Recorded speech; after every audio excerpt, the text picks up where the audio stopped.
Welcome back to the Zero eMichigan podcast. Today, I have a guest that I met at the National Drive Electric Week show at Grand Rapids. Back in the back of the parking lot was a shiny new Polestar, and I met Oren, and then we introduced ourselves, and we thought, well, what a cool subject that we should be talking about. So, Oren, without further ado, if you want to introduce yourself, we'll get the conversation started. Yeah, thanks so much. I really appreciate you guys having me on here. Hi, everyone. My name is Oren. I am the branch manager of Hertz on 28th Street in Grand Rapids.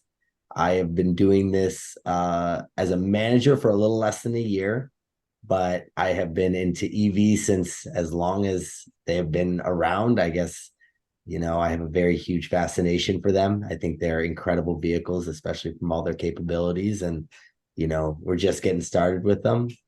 I do a lot of rentals every single day with electric vehicles. I work with them inside and out. I do everything from maintenance with them to when they get to the point of their life is over with us. I've seen Teslas at over 100,000 miles in the rental industry, and getting prepared to be wholesaled off.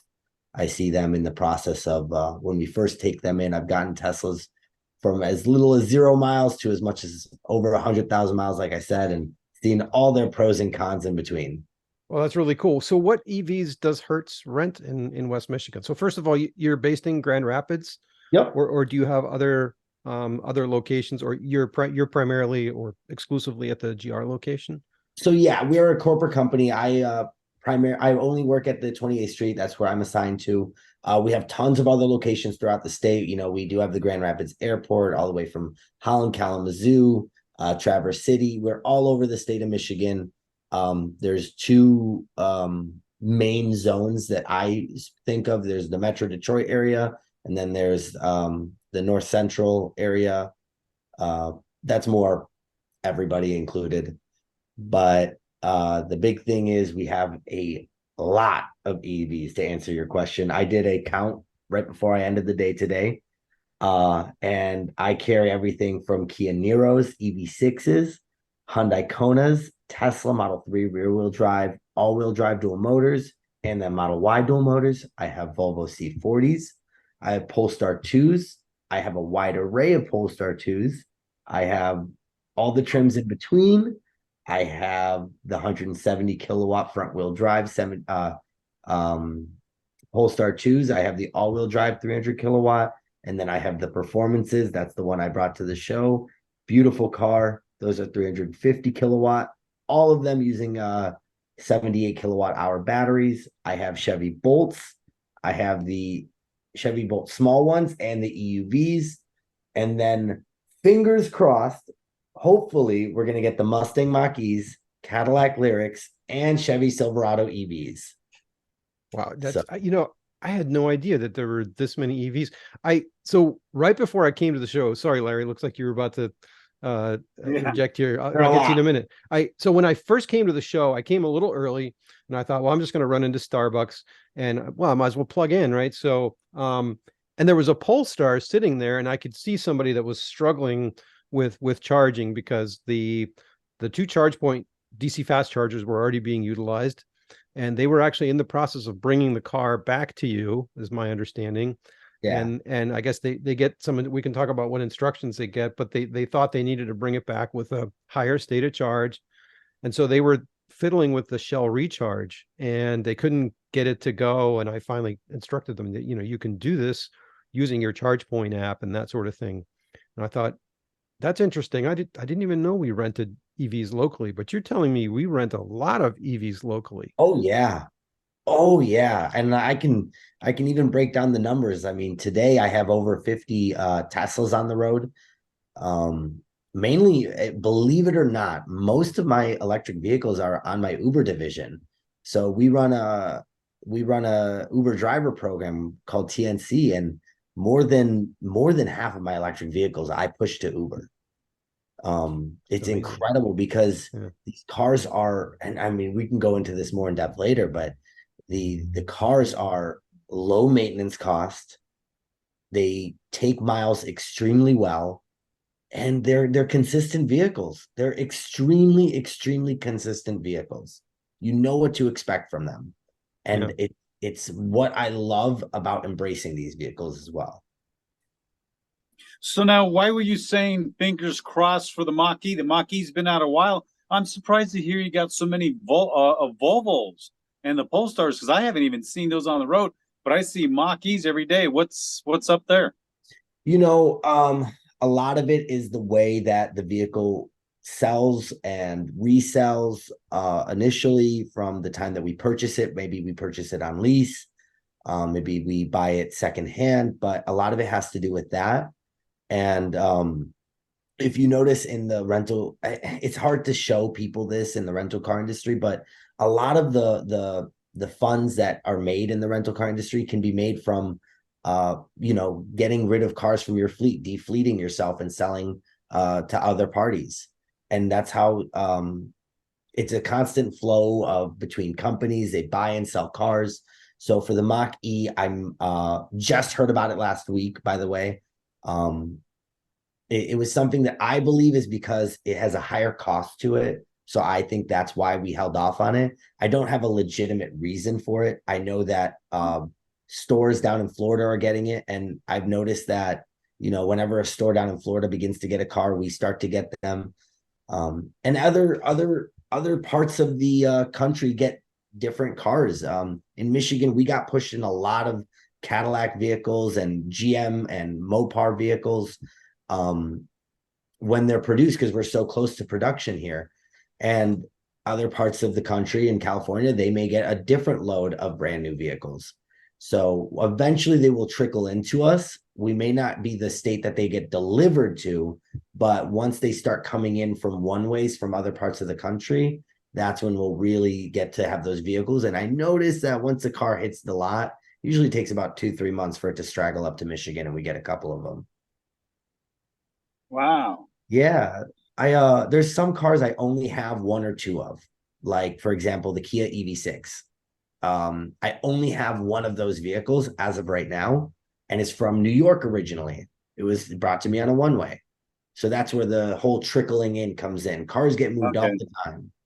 As far as your clientele, so those of us that are EV drivers will probably look for rental EVs themselves, because once you drive electric, you typically don't go back. And I remember years ago, I had to fly to Pittsburgh to visit my mom, and they didn't have any electric cars at the time. So the best that I could do is go to Turo and rent, like a hybrid or something like that. But and so an EV driver is going to know how it works. They're going to have PlugShare on their phone. It would be nice to have the vehicle app on your phone, but I don't know how that works. But really, my interest is the people that are, what are your typical renters look like? And do you get people that are new to EVs? And then I can imagine, my whole job is to do education and outreach on EVs and how charging works and all this sort of thing. And if you're just standing at a rental counter and here's your keys, and I'm going to give you this sheet of paper and a couple of little instructions, this is how an EV works. I got to imagine that seems like a recipe for disaster, where, just like you see the news reporters will go out and take an EV and try to drive it around the state, and they get stuck because they don't know how charging works. So what tools do you give them? What instructions do you give them? How do they typically fare? That's honestly a wonderful question. To answer the original question that, to segment a little bit, you asked me, like who's renting typically who's asking for the believe it or electrics? not, a lot of people rent the vehicle to, one, try it for the first time. A lot of people try it for the first time. Two, we lower the price on our EVs very heavily to incentivize people. Hey, try this, get on the road with it. I have a Chevy Bolt for the lowest price per day. I'm seeing them as low as $46 per day. I'm seeing Teslas as low as $58, $62 per day. And it really gets the market out there. And, again, to that problem, and we spoke about this in person a little bit, of, do we just send them on their way? And we hear about those horror stories about someone in Tampa not knowing how to use the car at all, and it causing a whole issue for them. There are those scary stories. And, that's something that every store is going to have, every location is going to have. And we What we can do is minimize that by doing proper training with my staff on how to use the vehicle. And two, a very, very, very important question that we ask the customer when we hand them that key: have you driven an EV before? Oh, you have? Great. Well, we hope you have a great rest of your business trip, great rest of your vacation, whatever you're doing here in Grand Rapids. Oh, you haven't? All right, here's what we can do. Let's teach you how to download, how to use ChargePoint. Let's show you physically on the car how to find a charging station. Let's show you the 110 outlet that we provide, the 110 charger that we provide with the vehicle. And then with Teslas, we also provide an adapter that changes it from the normal Tesla to the J adapter. And again, it's not always perfect. We're dealing with a game of immense numbers. And when we look at percentages, you know, we can be successful in 97% of our rentals with explaining how the EV works, but we're going to hear about those 3% that have the problem. Sure. We're going to hear from the people that didn't have a charger in the vehicle because it was overlooked that the customer didn't return the last one, and it's not in the vehicle now, and it was overlooked while we're inspecting or cleaning the vehicle. Mm-hmm. And one thing you said, like where the charge point is, the charge port, that sounds trivial, but I was at a Tesla Supercharger watching an Uber driver who apparently had a rented Tesla, and he was charging for the first time, and he couldn't find the charge port because, you know, it's hidden under that driver's side rear, what looks like light assembly.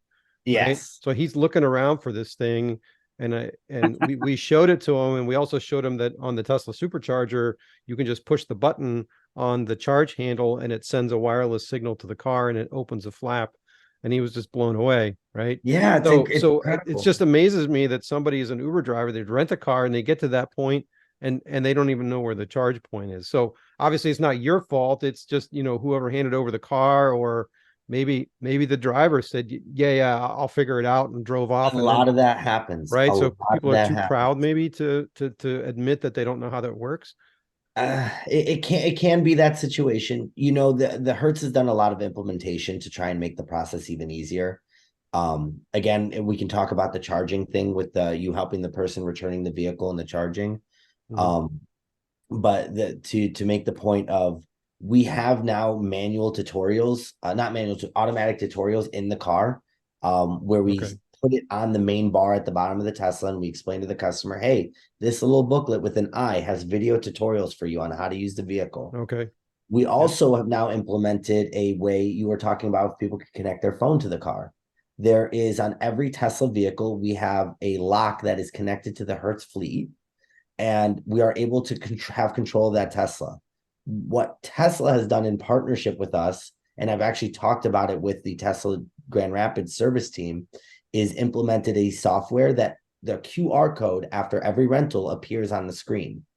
And that QR code, you can scan it, and if you have the Tesla app downloaded, you have temporary control while that contract is open. And it's a really incredible thing because it now allows the customer to, one, monitor their charging, monitor the car, feel more in tune with the car, get that true EV experience, but it also allows them to troubleshoot when they are having an issue more easily. There's way more ability to troubleshoot through that app, and it's a slow overtime process. In the last 9 months, Hertz has changed the way that we bill someone for their charging. Mm-hmm. They've changed it 3 times. For example, it used to be every Tesla must go out at 80%. They must come back above 10%. And if they do not return it within 10%, we charge them $35. And now it's changed to, hey, the car may go out at any level. It's just not practical for us to try and charge 7 Teslas on 2 chargers in one day. It doesn't work. And we made it so if you get the car at 50%, you can return it at 45 to 55% battery. And if you do it below it, we just charge a flat rate fee for the time that it takes to charge it back up to full. I've seen already, we've just rolled that out last week. I've seen already change in the billing issues that it caused, because, you know, rental car companies charge a lot for gas, fossil fuels. Or I guess I shouldn't say fossil fuels, for gas. Sure. We all know about the story. Oh, I didn't fill up the gas tank. They charged me $9.99 a gallon. Yeah. It's a real thing. And so it was hard to implement that with EVs. Now we do again, another example is we do our gasoline in eighths. So 1/8, 2/8, 6/8, so on and so forth. How do you do that with an EV? So at first we did, okay, 80% is our benchmark. That's our full tank. 1 through 8, 2 is 20%. Now we changed that to implement it to exact percentages. And that because we're really trying, this is new for us as well. EVs in the rental industry, this big has not been done before. Right. It's a whole new ballgame. I would think that you would almost want to send a new driver, somebody that's new to EVs out with a Tesla, because at least with the Tesla Supercharger, they're built in on the navigation system, and it's a plug and charge experience. In other words, you pull up to the supercharger, you plug in, it just starts charging, assuming that the vehicle is authorized. And I would assume yours are authorized, and it's just a matter of billing, right? Right. Oh, and it just goes directly to the contract, attaches like that. Yeah. So that's kind of the holy grail of charging. Whereas if you have a Polestar, I think the only company that I know of that's doing something similar is EVgo. But then you have to pre-register the vehicle with them. But for the most part, non-Teslas, then you're going to be fumbling with charging networks. So in our area, we have a lot of charge points. Sounds like you said you do charge point, but if somebody goes to, say, through Hudsonville, or they go through Lansing, they might have the opportunity to use Electrify America, which is actually, it's not a great experience, but it's also not a terrible experience. Do you recommend that to folks at all, or mention different charging networks, or how do you handle that? With honesty, I tell people all the time, if this isn't for you, then let's be aware of that right now. I don't want this to be something that is, negative towards your experience at the end of this. Mm-hmm. So when somebody comes in with a rental for an electric vehicle that's a non-Tesla, especially, and I ask them, what are your plans with this rental? One of the questions when we're beginning to write the rental agreement is, are you on business or leisure? We try to get to know the customer a little bit. And if this is a business trip, I think I even spoke with you about this in person. If this is a business trip and you need to go to Detroit and back and make a flight at 9:00, and you're planning on taking that Kia Niro that has a 240-mile range, and a 70 kilowatt onboard charging limit. Yes, and your first time driving an EV, and you don't know that you need to make a constant speed to make sure that your efficiencies are right, and you haven't figured out the one pedal driving yet, you're gonna have a bad time. Yeah, that's what 1-star ratings are all about, right? Yeah, and 100%. And I think that if I were to not face that fact and not embrace that honesty with my customers, then I would be unsuccessful. I would be extremely unsuccessful. The EV program at my location would not be as strong as it is, as prosperous, as growing as it is. Mm-hmm. And like, for example, I have the numbers exactly. It's incredible. So in Uber, I wanted to say this because I counted this today. This is amazing. In Uber, I have 4 Polestars, 32 Teslas, 6 C40s, 4 Bolts, 3 Kia Niros, and 4 Kona EVs. In my retail, I have 21 Teslas, 9 Polestars, 4 C40s, and 2 Bolts and 2 Niros, and 1 EV6. Wow. That is pretty incredible. I mean, I was going to ask you as one of the questions, like, are there plans to add other EVs to the fleet? You've mentioned the Mach-E, but I mean, you already have a fairly diverse assembly of vehicles that are out on the market right now. And, to tie that in with the charging, I think it's only gonna get better with all these different brands now that are out there. One, contributing to the Tesla market and charging. We're hearing about the Honda vehicle, the Toyota vehicles that are switching, Ford, GM, the big ones, like those are huge. This is it's only going to get better. And for the rental experience, it's only going to get better.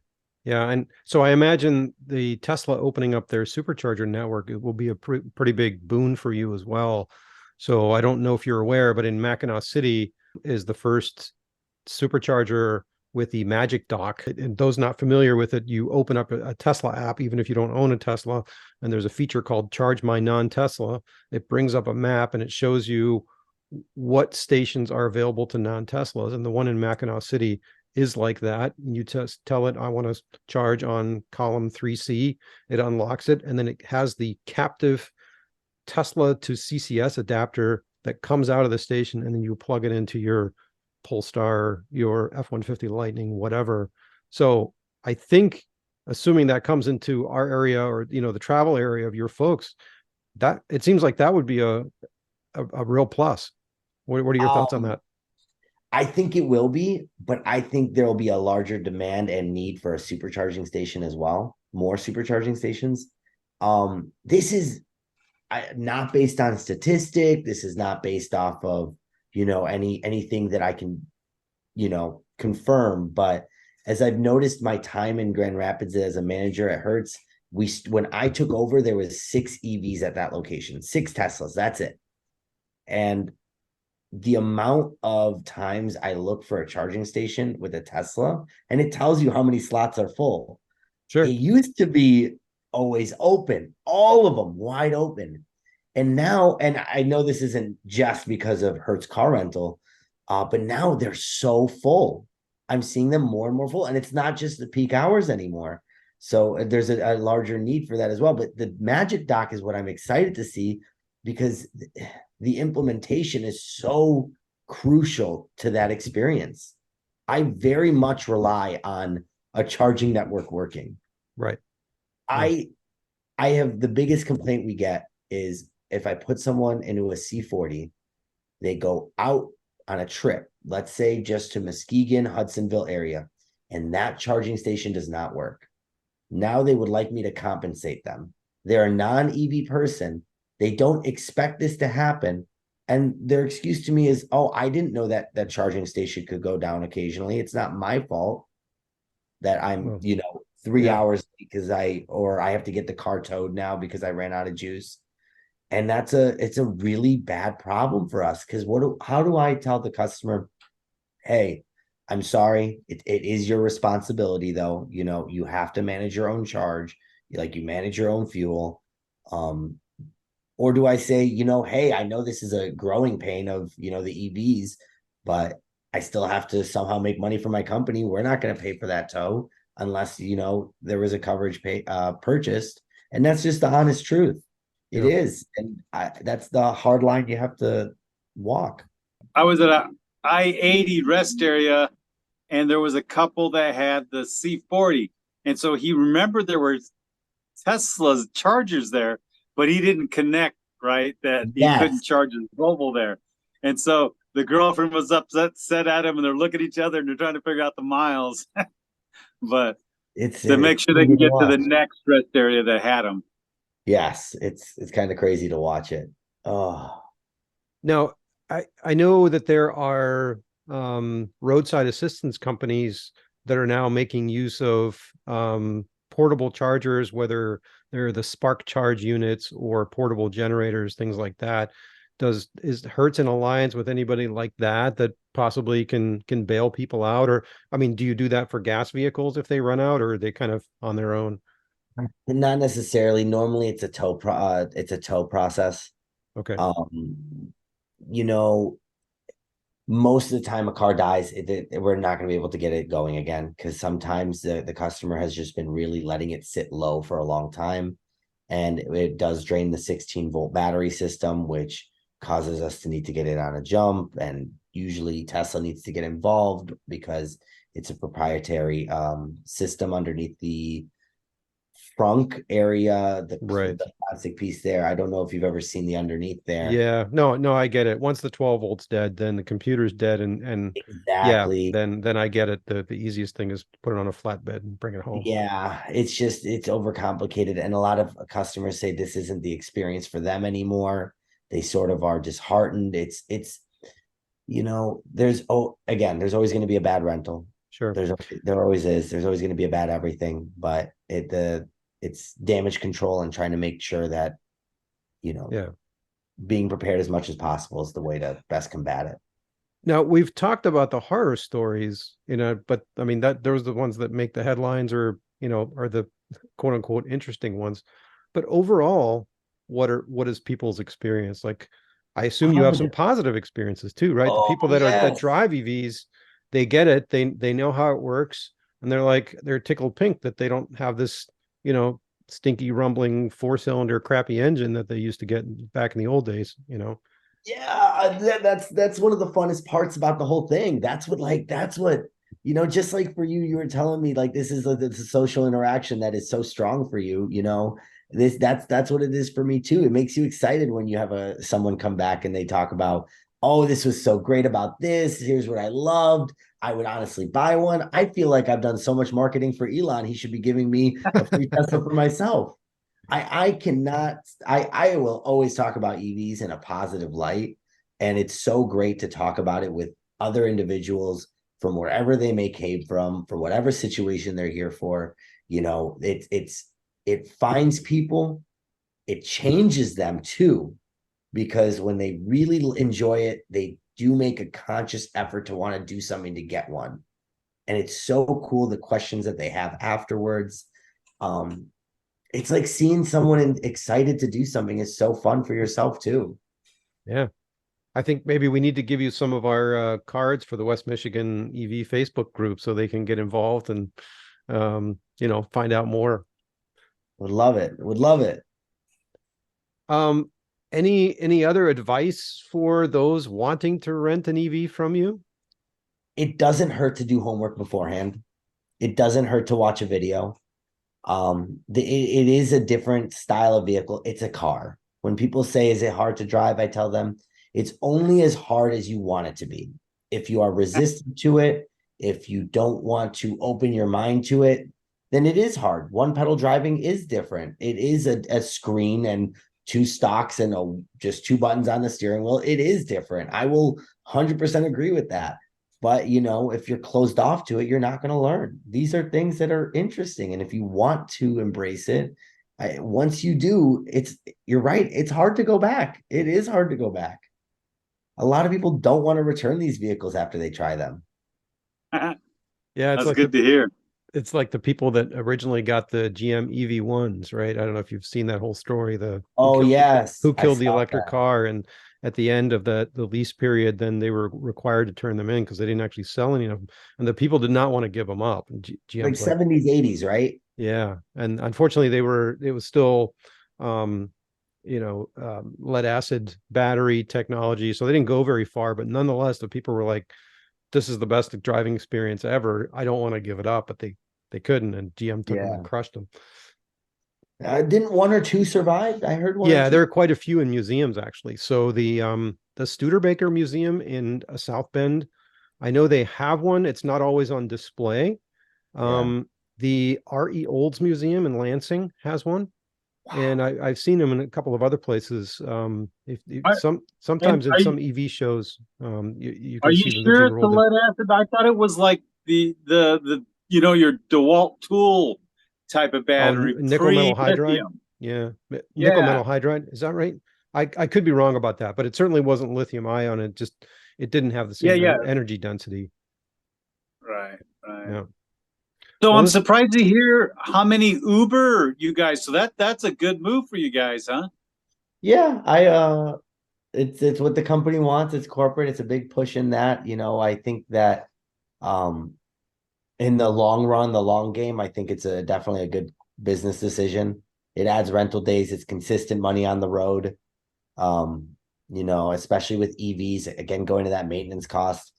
I'll tell you what, really the biggest thing I replace on the EVs is tires. That's about it. I'm replacing tires, every 15, 20,000 miles, but I'm replacing that's about it. There isn't I'm trying to think what else there could wiper be that blades, wiper blades and cabin filters probably. honestly, the wiper blades, the cabin filters we replace every two inspections, um because that's what Tesla recommends as well.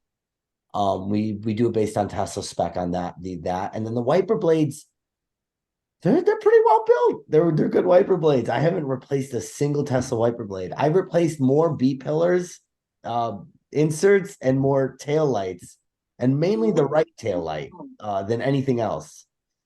Interesting. Huh. One of the questions we get in the EV space all the time is, well, how much does it cost to change the battery, right? And they're talking about the traction battery. And my usual response is, you're asking the wrong question. The question really should be, do I expect to have to change the traction battery during the lifetime with that vehicle? And typically the answer is no. So since you're seeing high mileage vehicle, you said you're letting some go with, 6-digit figures on the odometer. I mean, are you seeing battery replacements? Because obviously these vehicles are not pampered. You said people are letting them drain down to 0, which is not good for it. I mean, are you seeing battery replacements that have to be done through Tesla?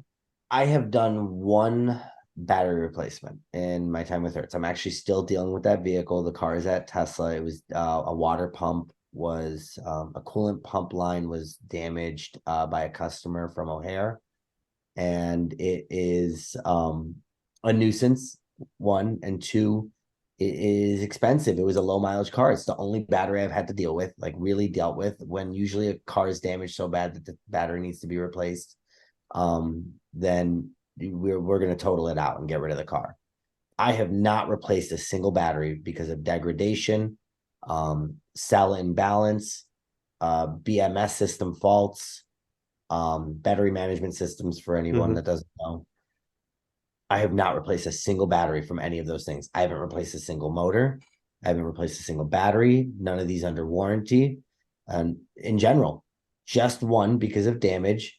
And Yeah, I'll tell you secondary, right? It was a secondary. Essentially, you lost cooling to the battery. Is that what it sounds like? yeah, But that's not typical. But what you're saying is, so the car lost fluid, and then probably the pump is just sucking air and cavitating. yes. I would have thought it would have taken longer for damage to occur. So the car was not, the car just wouldn't let it charge. Like the safety system triggered it not to charge because it didn't have coolant, right? So it was en route from Chicago and it passed through Kalamazoo. I think the damage occurred probably 80 miles or 100 miles before it actually touched down at the Kalamazoo airport, the Kalamazoo Battle Creek airport, because that's where it was received. It was exchanged by the customer because it gave them an overheating warning, and just completely died on them right afterwards. It was roughly at about 45% battery when we took it in, and it was just it just shut out on them and had to be towed. Yeah, the only reason I say that is because I buy wrecked Chevy Volts. I've since 2012 when they first came out, I bought my first one, and the system's super protective. Yeah, if it senses no coolant, it just shuts the car down. You can't drive it. So I was surprised to hear that it damaged the battery, because I know that I'm thinking Tesla would even be better, but I know my Chevys would not let you drive it if there's no coolant. If it's sensing that.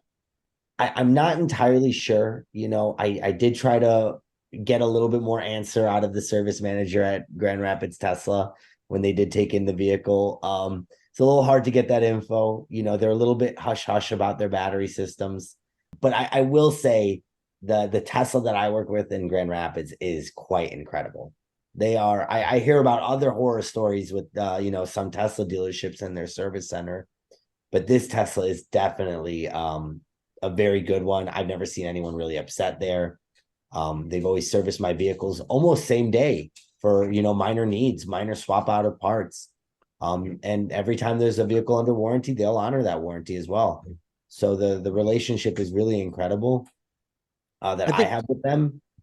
Yeah. What were you saying? Sorry. No, I'm sorry. I was just thinking, we're talking about one anecdote here. I mean, you've had hundreds, thousands of rentals, and we're talking about one case here. And that's really my takeaway here, that you're not having massive problems, right? I mean, I don't know what it was like when you were managing combustion cars, or you are managing, or I don't, what sort of difference do you see? I mean, do people run it out of oil? Do they, what other things go wrong with combustion cars? So, I mean, it's a mechanical device, right? So it can fail. Things are going to go wrong. We all know that. I always say if it rotates, it breaks. So, but what if you compare it? And obviously, this is anecdotal. You don't have any, actual data, analyzed data. But if you just say the ICE cars versus the EVs, what does your maintenance cost, your maintenance headache look like between the two? Great question. I'll start that by saying, when we think about a reliable ICE vehicle, our mind immediately goes to, Honda, Toyota. Mhm. And I tell people all the time, my favorite vehicles are the ones that give me the least problems. That being Toyota Camrys. They give me virtually no problems unless it's from damage. And seeing the amount of Camrys that I have to the amount of Teslas I have, I can say they're as reliable. So for the people that are worried about these vehicles, EVs are reliable. You take care of them. You do get fluid swaps. There are coolant changes you do on them. I believe it's every 40,000 miles on the fluid swaps for most EVs. You maintain them, take care of them right. They're going to take care of you. They're good cars. They're extremely reliable cars. And to the point of maintenance, it brings my cost lower. On an ICE vehicle, on average, I'm spending. It's a hard question to answer. Yeah, I don't need numbers, just ballparks. I mean, yeah. There's every 10,000 miles the oil change. Every car gets an oil change probably once a month, once every other month, 2 months. You have some cars that can get 30,000 miles put on them within a 6-month span, and then you have some cars that can go 3 years and only get put 40,000 miles in the rental industry. It's also a game of luck with that. Mhm. So back to the maintenance point, they're consistent. I do not have to worry as hard about maintaining them. I've learned the tires are the most important thing on an EV, beyond important. They are so critical to an EV. And just keeping on top of them. Mhm. Just staying on top of them. I don't let them sit at 5% battery.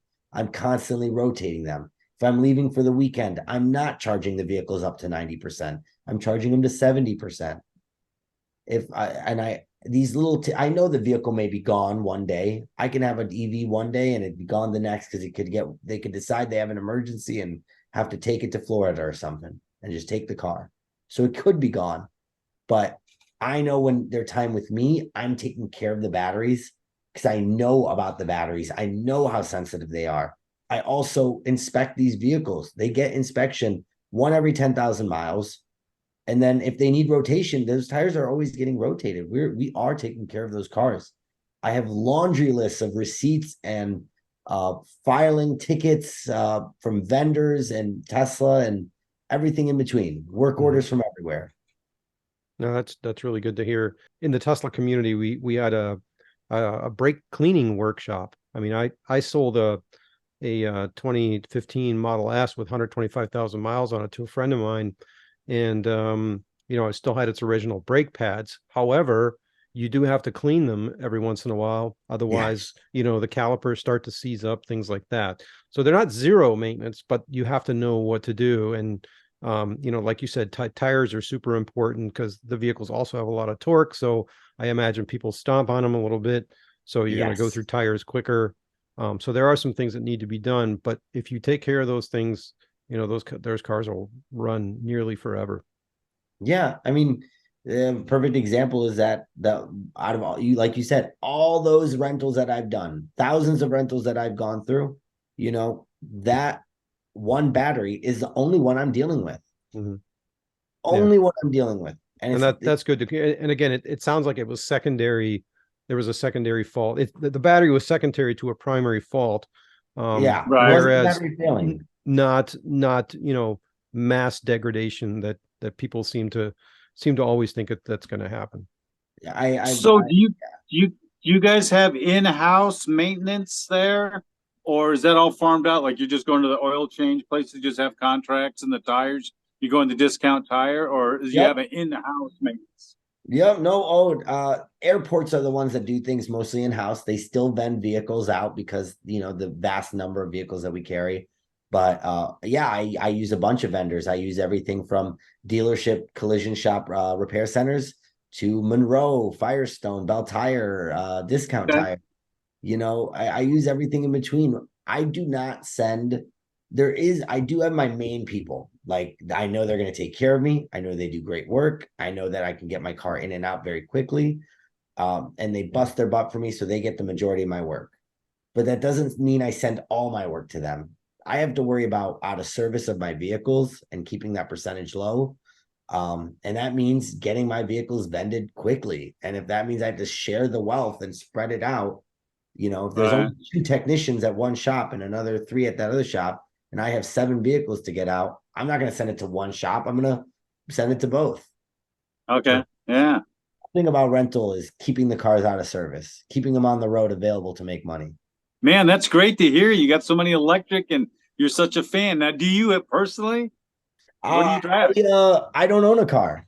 I don't own a car at all, actually. I drive a company vehicle. Oh, there you go. Nice. Yeah, it's a very nice perk. Today I am I think I'm driving a C40, 2023 C40 twin recharge. Very peppy, very fun for an SUV. It's extremely, extremely comfortable, fun, quiet car. One of my wife's personal favorites. She loves that car. I'm more of a Polestar guy because, man, does that torque put you back in the seat. But now, Polestar and Volvo are the same company, though, right? Oh yeah, it's like Nissan, Acura, or whatever.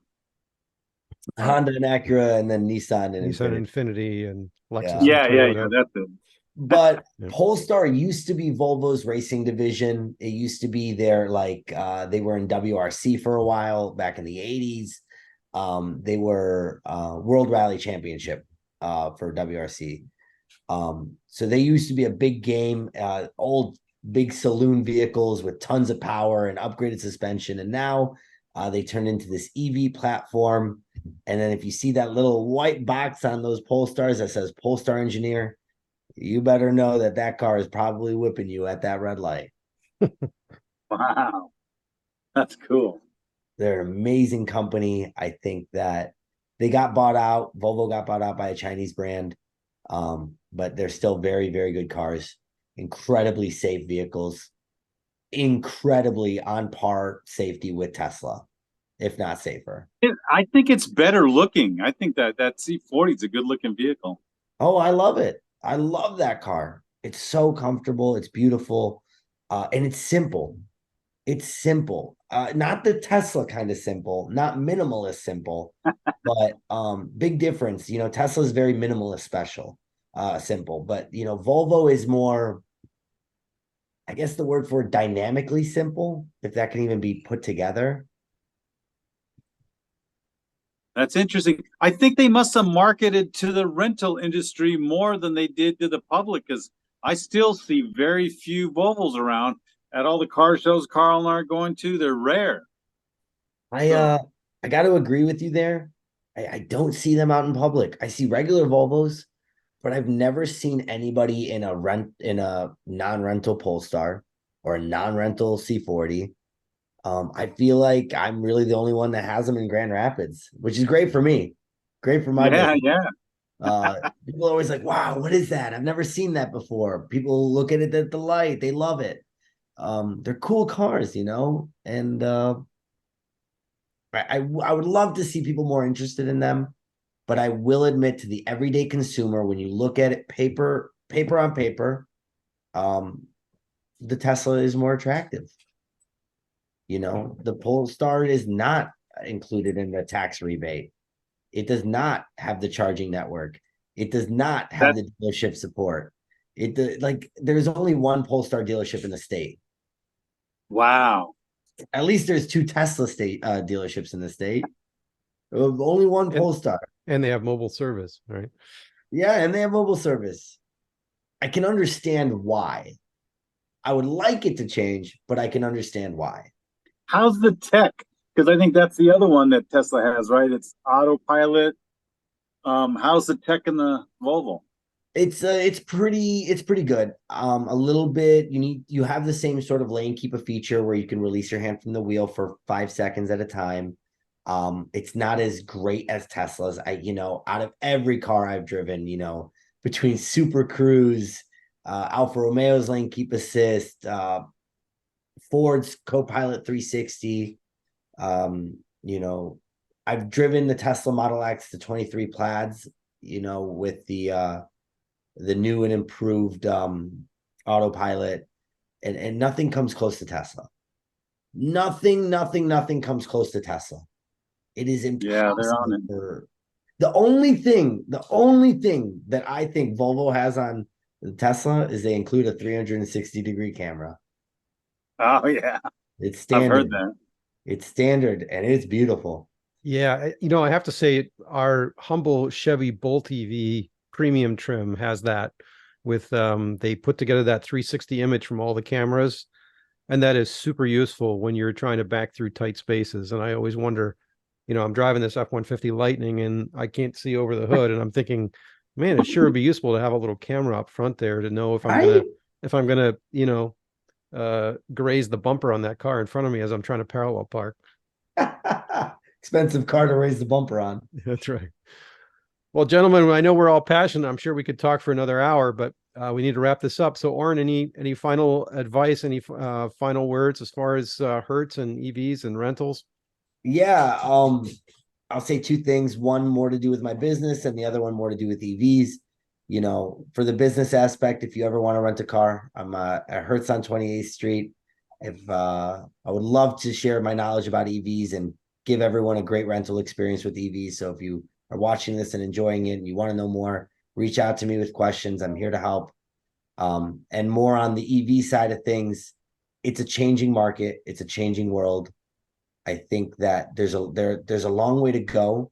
I don't think that, cycling out ICE vehicles is the best thing to do, but I think that this is the direction that things do need to go, especially for the technology that can be made with it hand in hand with other sectors, other segments in our world. Yeah, we talk often about use case. There's not an EV for every use case, right? Mm-hmm. So if you need to pull a fifth wheel up to the UP where there's no charging, then an EV is not going to be for you. But there are plenty of use cases where it is going to be for you, and so that rental is a great way to try that out. Oh yeah, definitely. Well, Oren, thanks for your time. This has been fascinating. I really appreciate it. I'm glad we crossed paths, and I'm also grateful to Chris Lawrence, if he's listening, for connecting the two of us. He told me, hey, you need to talk to this guy back there. Here's his business card. So appreciate that. And yeah, it was great having you. Thanks. Appreciate it, guys. I've enjoyed this a lot, and I really appreciate you guys having me on here. Love to do this again sometime. Sounds good. To our listeners, thanks for tuning in, and we'll catch you next time. If you enjoyed or learned from this episode of Zero E Michigan, please subscribe to us on your favorite podcast platform. Visit our YouTube channel for other related videos at youtube.com/@0E-Michigan.